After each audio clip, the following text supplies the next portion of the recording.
Hello, and thank you so much for taking this time out to listen. Today, I titled this message, When Toxic People Use Gratitude to Manipulate.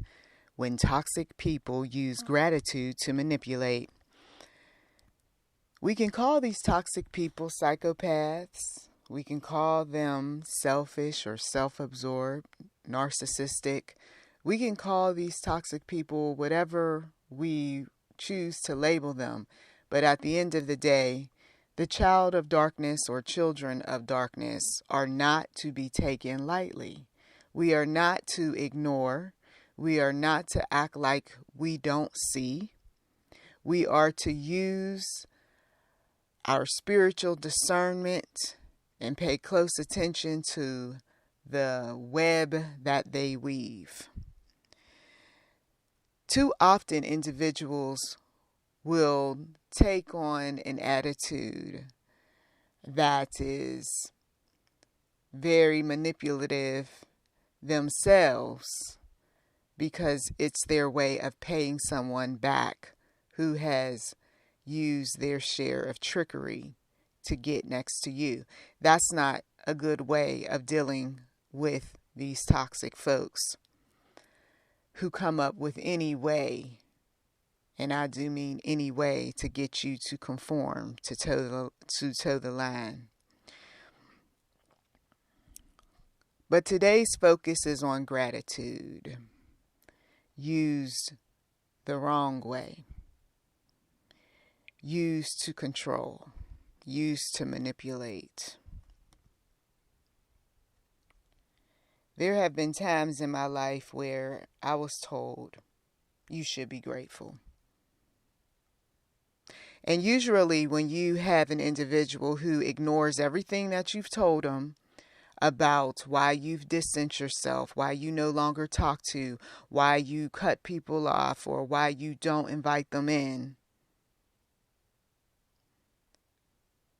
they will just simply say, okay, yeah, I get it, or I understand. And if you sit on the phone with them long enough, or if you're in their presence long enough, eventually how they truly feel about what you just said comes out. Well, I hear what you're saying, but you should be grateful. Followed by whatever their personal experience was or still is with someone. So you really didn't hear me. No, I heard what you said, but you should be grateful. You should be grateful that I'm here in your life. You should be grateful that I bought this for you. You should be grateful that you have two parents. You should be grateful that your house is bought and paid for by that man. You should be grateful that anybody cares about you. You should be grateful. Does this ring an alarm with some of you all? Do you recall someone using that to get you to stay? Using that to get you to do whatever it is that they want you to do.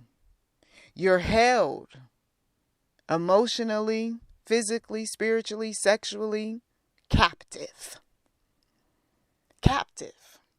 And I told you, I'm not one for encouraging abusers and users.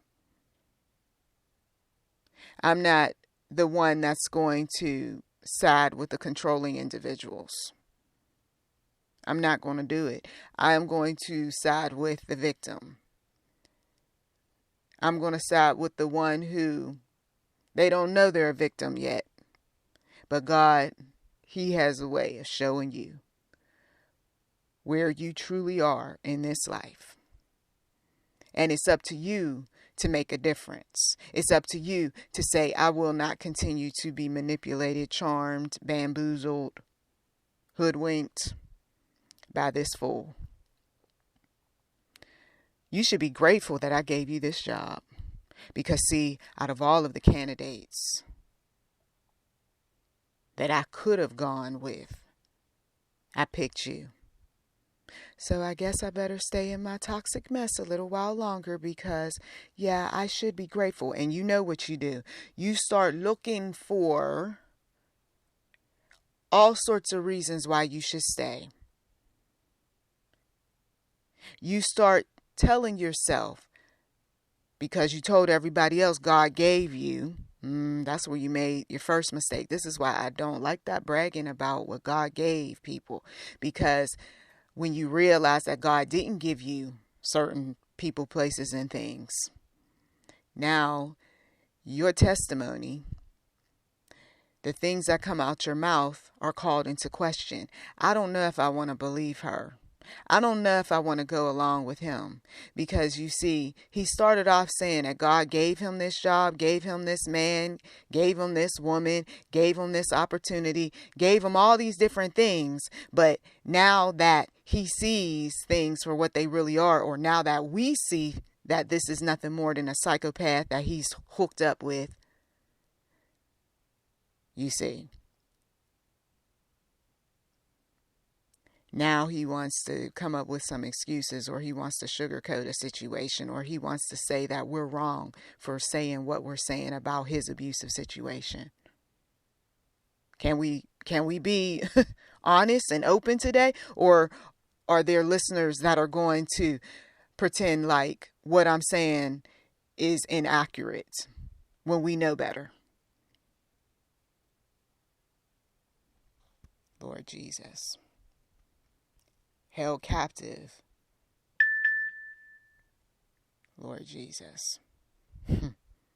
Held captive. This false individual who claims that they love you, who claims that they're a child of God, who claims that they were chosen by God, talking about you should be grateful. In one particular article that I read on perpetuaneo.com,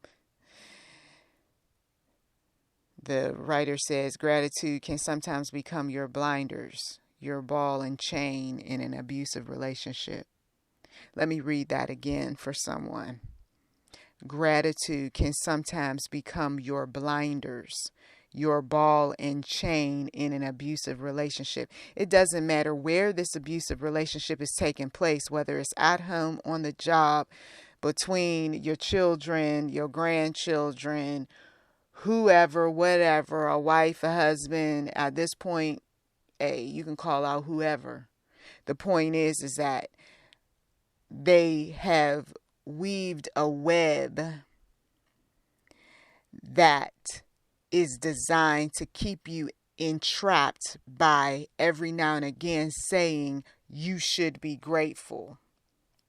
Even if their so-called grateful is hurtful, is painful, is uncomfortable.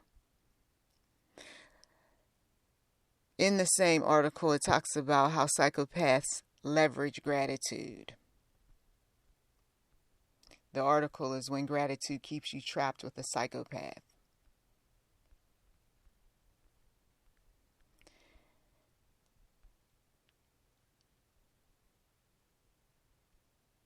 And this Dr. P article was first published on a site called Mind Body Green.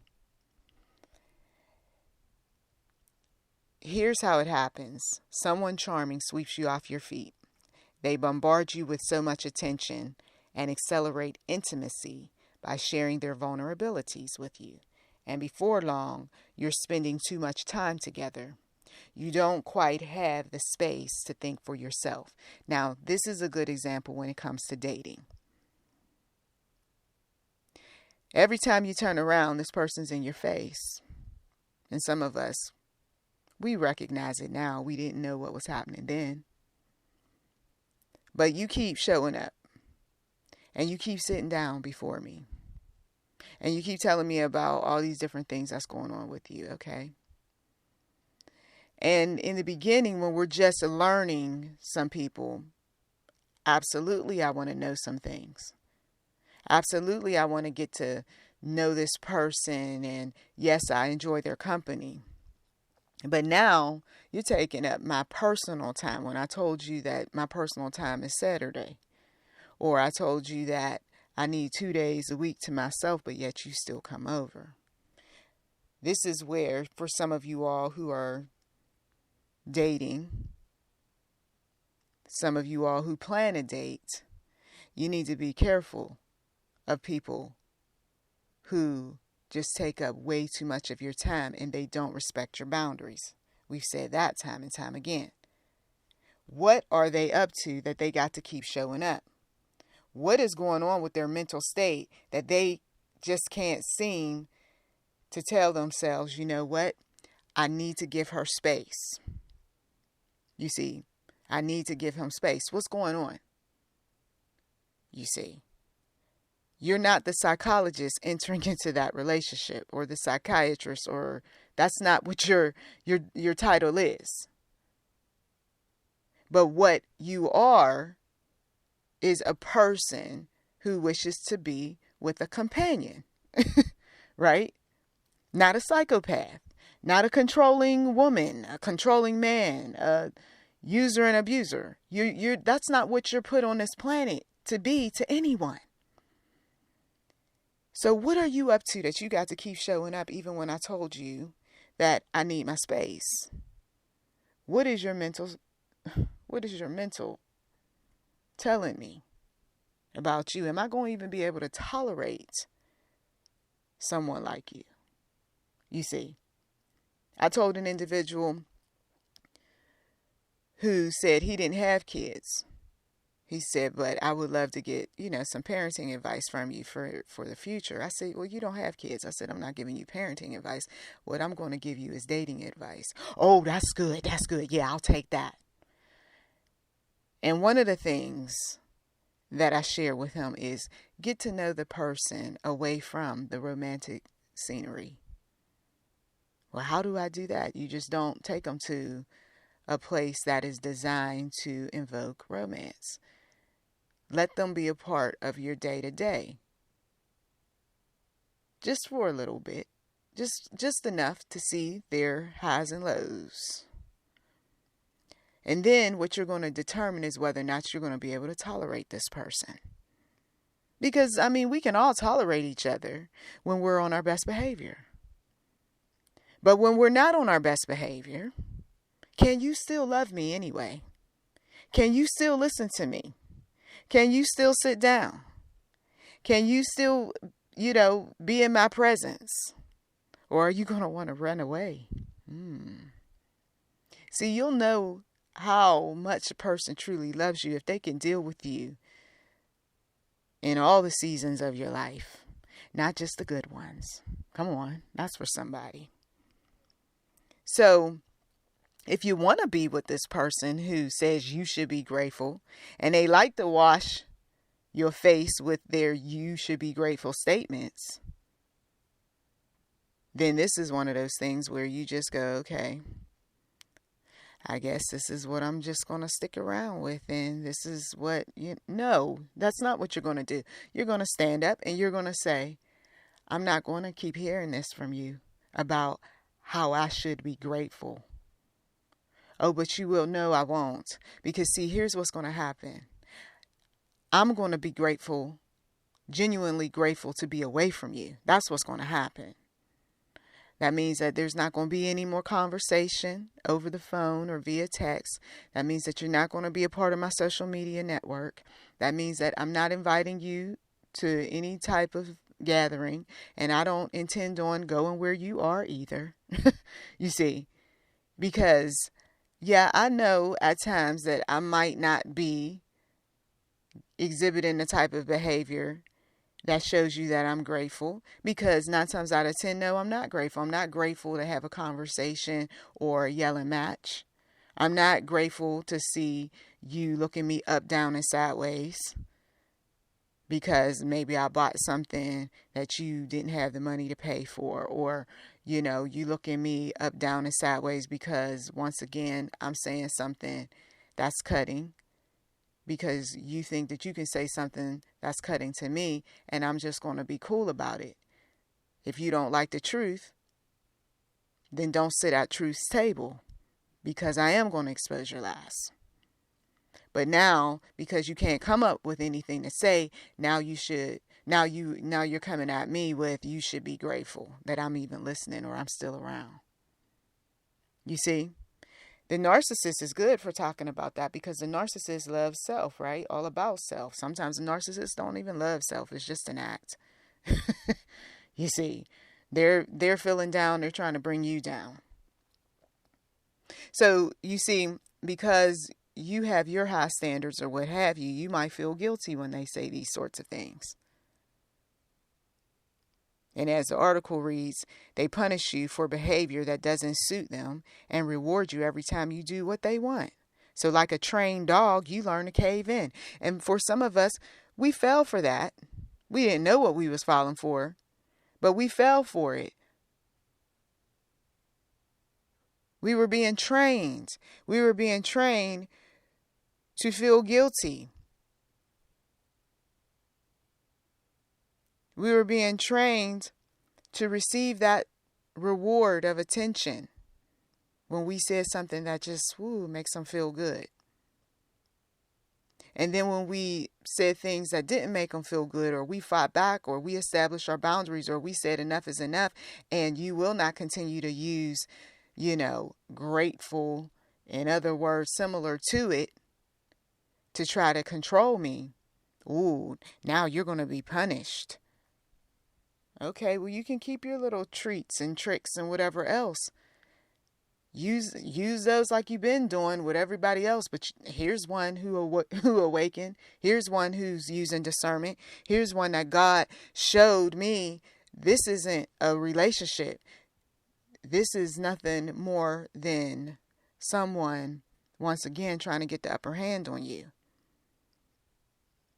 And see, when you're around people like this, often enough, you start to reason that what they're saying is okay, it's all right, it's functional. Yeah, maybe I should be grateful for this.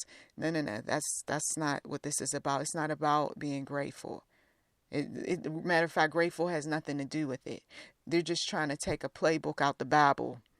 They're trying to be that lowercase g in your life, a God.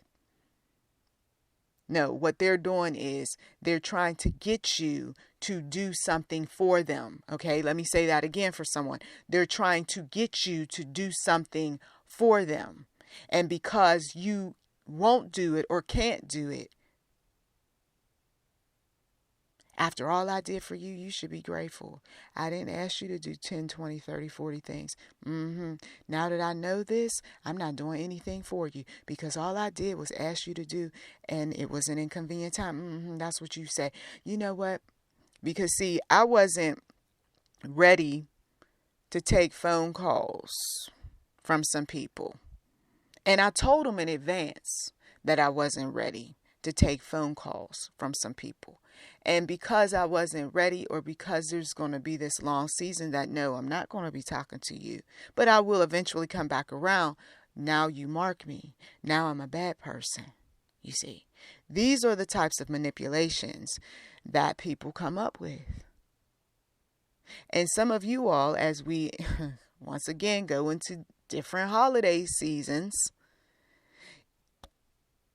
I guarantee you that one of you all are going to hear, you should be grateful. You should be grateful, because they're trying to get that upper hand on you. Matter of fact, if this is the game that you're going to play, take your gift back. I don't need it.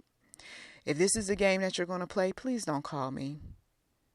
For every 10 calls that you make, I'm supposed to do 12? No, thank you. Matter of fact, I'm not much of a phone person, especially when I'm busy. It's okay for them to tell you that they're busy. It's okay for them to tell you that, you should be grateful. And then you turn around and let's say that you say, well, you know what? You should be grateful. Oh, now you trying to play a game on me. No, seriously, you should be grateful. Because there's only going to be a week more that I'm going to be in your house. I'm going to continue to clean, cook, do whatever, and then that's it. I'm done. I'm done. Anytime people take "you should" in a way that's not healthy, that just those two words, you know that they're up to something. It's one thing if you're saying you should do this in order to get this result, and it's to better my business, or you might want to, sounds better than you should. Or have you thought of, or do you mind if I give you a suggestion? And even then, you've got to be a bit guarded, because the clever manipulators know that "you should" doesn't work. They've already tried it. They know that people will become defensive, so they'll come up with something else. The demonic talks like that. I've heard the demonic in the voice of toxic people say things in a way that's very smooth and very just seductive, depending on what it is that the demonic is after. And before long, you get caught, because you're thinking in your mind that it's going to sound angry. You should be grateful, right? We've covered that. But what about the one that says, well, there have been times that I've helped you, and you know that these things that I've done for you have been quite expensive. And I think that it might be in your best interest to help me out. Don't you think? You see, doesn't it sound like that there's a veiled threat if you don't? Doesn't it sound like there's something right around the corner that you better be looking out for? So I should be saying thank you very much. Not only shall you be saying, or you should be saying thank you very much, but you will want to also, and then whatever it is that they want from you.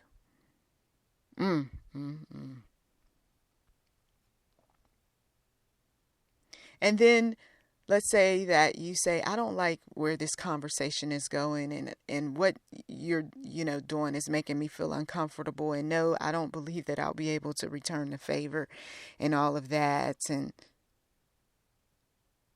now there is this slick behavior that may show up where we'll just ignore. Why are you ignoring me? No one's ignoring you. Yeah, but I just said something to you. No, I don't. I thought I've already addressed that. No, but you didn't. Did you hear what I just said? Okay.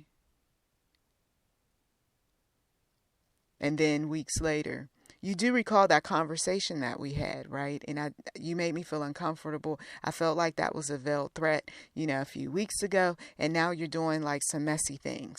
You're trying to make things uncomfortable. No, not at all. Yeah, but you are. So they're gaslighting you see.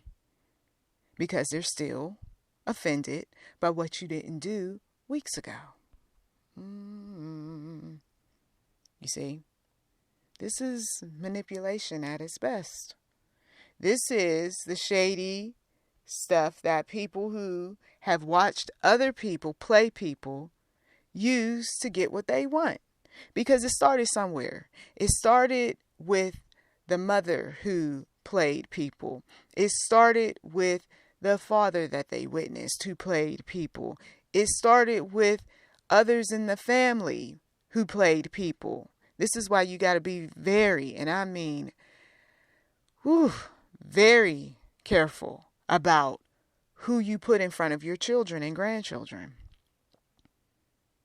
Because Some people are watching movies with their relatives and learning from these relatives who are like characters in their lives, like movie characters. And they will either glean information from what they're seeing for the common good or glean information for common evil. I saw the same movie play out between adults that many of my cousins saw as well. But some of us use what we learned for good. Others used what they learned for evil. And then went on and perpetuated that evil onto their offspring. And now their offspring is putting that on their children. The generational curse or curses continue. We wanted some family members to just cut it off. When they pass away, it's over with. No more playing people, no more manipulation, no more you should be grateful stuff, no more guilt trips, no more gaslighting, no more, physical violence, sexual abuse. Well, we prayed all those prayers. But some folks weren't there for the prayer. They weren't there for the deliverance. Some folks, they were there, but it just didn't work for them. They just were called, but they weren't chosen. And there are some things that we just won't get answers from the Lord above ground on. It makes me sad, but God has his reasons. God has his reasons. We've heard about gratitude used the right way. Where someone is just grateful for what has been done for them. And there's no strings attached. And there's no feeling guilty about anything. You don't feel like, oh, I got to pay this person back, and I feel under pressure because of what they did for me. You know what I mean? And some people just accept the fact that you're grateful. And that's it. Well, I'm glad that you feel the way you feel. I'm grateful that you got something out of this, audio message or what have you. If you want to give, you give. If you don't, you don't, But then you get this one who, we've been doing this for 30, 40 some years, pass that bucket, that basket around. You ought to be ashamed of yourselves that you're not giving to God's ministry, blah, blah, blah. You see? You got some individuals. I appreciate everything that you've done for me. Oh, thank you so much. You're welcome. You're welcome. And that's it. That's it? Yeah, that's it. What were you expecting? Oh, my goodness. I was expecting you to say, well, could you give me... No, we don't do that around here. Oh. You see. There are those. You got some individuals that will make you feel just like you're the worst person on the face of the earth. You weren't there. I was there. But you weren't there for this other thing. How many things I gotta be there for? Oh, so now it's the silent treatment. Oh, now it's, blaming, shaming, smearing somebody's name. Coming up with your own personal opinion as to why they did what they did, said what they said. Oh, you ingrate. Oh, you're so ungrateful. And I talked about that on another audio years ago. Same article says a dark personality type also drip feeds intermittent loving behavior so that you have some crumbs of hope to hold on to. I want to leave that relationship. I want to disconnect from that job. I don't want to be a part of this group and that one. And okay, well, how come you won't leave? Oh, that's right. They're drip feeding intermittent loving behavior so that you have some crumbs of hope to hold on to, something to be grateful for. It's also a form of Stockholm syndrome. You identify with your abuser to deal with the horror of your reality. You believe that if you are grateful and tolerant, they'll become the same sweet person you once knew. Oh, one day I'll see that, nice guy again. One day that beautiful damsel in distress will show up again. Oh, won't it be a fine day? Think again. Put these all together and it's the perfect storm for how gratitude is leveraged. Let's say that. Put these all together and it's the perfect storm for how gratitude is leveraged to keep you shackled in a toxic relationship. Did we come back full circle? Yes, we did. And that's not what you're supposed to do. You don't go back to the one who says you should be grateful when God set you free. You don't continue to be in a relationship where there's no boundaries established. No, this is my personal space. And you cannot continue to come over here and just plop down on my sofa, in my chair, with the spare key anytime you feel like it. Well, you should be grateful because when I come over, I cook, I clean, I take care of everything. I get it, but I don't want you to continue to do this. If you do, I'm changing locks. You should be grateful, girl. I call you. You know you ain't got many friends, right? Oh, so you're God's gift to the world? Is that what this is? No, I didn't say all that. I'm just saying. Well, I don't need you to call me. I'm sorry that I gave you that impression. Like, I need your friendship so bad that I'm willing to put up with whatever you tell me, whatever you call me. Somebody says, I don't need friendship that bad. I know that's right. And we can provide so many different examples. But if you provide the examples, especially in the comment section, make sure you talk about how you got away so that you'll encourage other individuals to not reason that this is okay and all right. Or how you establish boundaries, because I do understand that some people are in marriages, right? And some individuals, well, I got to be here, Nicole, okay? Because money funny right now. And you can establish boundaries while you're there. And yes, it may be a bit uncomfortable for all parties, but if you do things in such a way where you can still win a little bit more time where you are, but at the same time, though, you're making plans on doing whatever you can do to make things easier for yourself, then so be it, right? But as long as it's righteous, it's ethical, it's honest, it's the way God wants, then you should be all right. Spend some time in prayer about this. I feel in the spirit someone needs to spend some time in prayer about this. They also need to just give themselves just a nice warm hug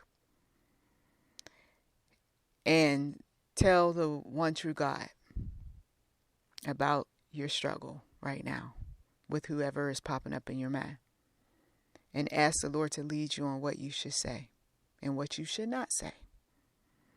And then for those who, I got to get out of this setting, I pray in Jesus' mighty name that God's love, His mercy, His kindness shall follow you. I also pray that God will bless you with the monies that you need in order to make that happen. I pray in Jesus' mighty name that through all of this, that someone who is the user and abuser will learn that these sorts of behaviors are not good at all. And that learned behavior from way back when, childhood, is unacceptable at times. It simply is. You know, I know what mama and grandma and everybody else told you, but at the end of the day, this sort of behavior is unacceptable and it will create division. If you don't have division now with certain individuals, like daughters and sons, for instance, you will. You will if this is what you do. They may be nice and can't see it now, but one day they're going to wake up and they're going to see. And when they do, it's going to be a rude awakening for some of you parents as well as grandparents. If you haven't got my book, Tell Me Mother You're Sorry, it's going to check your spirit if you know that you've been using manipulations to exhibit power and control over your children and grandchildren. Say goodbye to dad. For some of you others that, oh, I'm a daddy's girl and I'm this, that, and the other. And then you find out, well, daddy isn't a daddy's daughter, you know, or isn't favoring daddy. He's not favoring his daughter, or he's not favoring his son. Like they idolize him so much, you see. I mean, these are real issues for so many people. And I just thank the Lord for what he has done all of these years to use me, a mere vessel, to wake up some people, to say enough is enough.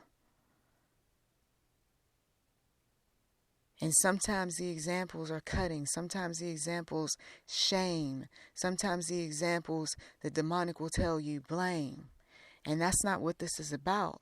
This is about, once again, setting people free. The enemy wants you to believe that everything that anybody says who's wise or who has the counselor skill or the prophetic gifting or the talent to teach and to show things that are of light and goodness and love and rebuke, correction, right? That, oh, that person just is blaming, or just is lying, or just is exaggerating, or just is. That's what the demonic does. He's good at his craft of manipulating. He's good at his craft to keep you from hearing the truth. He's good at his craft of making you focus in on things that maybe you don't like about the speaker, rather than seeing the truth that is laid before you and moving on your spirit to do something different. If you want to win souls for Christ, if you want to have a quality relationship with children and grandchildren, if you want to be a better man, a better woman, because see, one thing about it, before we all check out of here, we are going to lose. We're going to lose a lot. We're going to have to give up a lot. You can't go to heaven and not be willing to be dealt with on this planet.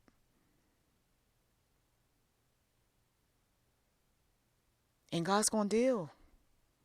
God's going to show himself strong before we close our eyes. And it doesn't matter how long you've been on this planet and what you know, and, you know, whether you got a degree or don't have a degree, or, you know, your life experience and all that. When God is convicting you, that doesn't matter. None of that matters.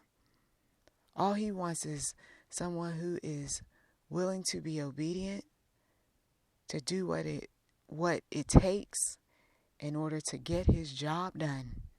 And when you say, use me, oh Father, you don't know what God is going to do with you. You might be the only one that's bold enough to speak in the family, or the only one that's bold enough to speak on a job and say, listen here, I'm not going to continue to listen to you tell people that they should be grateful for. And it may not come out like that in those exact words, right? Because as I gave in an earlier example, sometimes it comes out in other ways, but you hear the manipulation. And that's where God may raise you up and say, stop with the games. What do you mean? I'm not playing games. Yes, you are.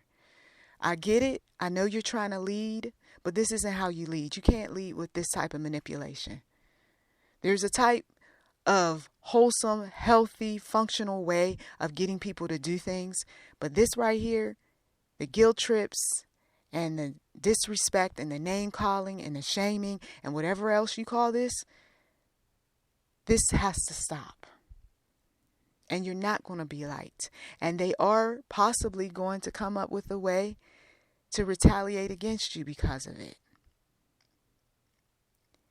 But some of you all, I know how you are. You rather have somebody come at you like that than to sit there and keep your mouth closed. This mind your own business foolishness. When you are a child of God, there is no mind your own business. So you can throw that out. You can throw that out. Your business is whatever God puts before you or whoever God puts before you. And so at times there's that season where it is not mind your own business. And so let us bow our heads in prayer and ask that the Lord be with us this day. Give us the words to speak. Give us the feet to move when we need to move and to be seated when we need to be seated. To open our mouths when we should and to keep our mouths closed when we shouldn't. Give us the words, Lord, to just continue to go forth, removing the enemy out of these settings that are not good for men and women, that are toxic, where there's much manipulation that's going on. We're asking that your angels of protection encamp all around us, because we know, Lord Jesus, as we go into battle, that there will be those individuals that will speak out against us, that will orchestrate plans against us, that are doing that right now, so that they appear like what they're saying and what they're doing is by the book when we know better. And we're asking, Lord, that these generations that are being impacted by manipulations, that those manipulations will be thrown out, will be exposed, and that there will be functional, healthy, vibrant relationships that you build in these listeners' lives, that you heal, that you restore. We've seen you do this in years past. Do it again. Oh, Heavenly Father, do it again. In Jesus' mighty name. Well, we agree, we believe, and so it shall be done. I thank you as always for taking the time out to listen. You've been listening to YouTube and Enterprise 7. Feel free to like, subscribe, comment. We do welcome giving. And thank you. You have a choice, right? No manipulations here. Blessings to you.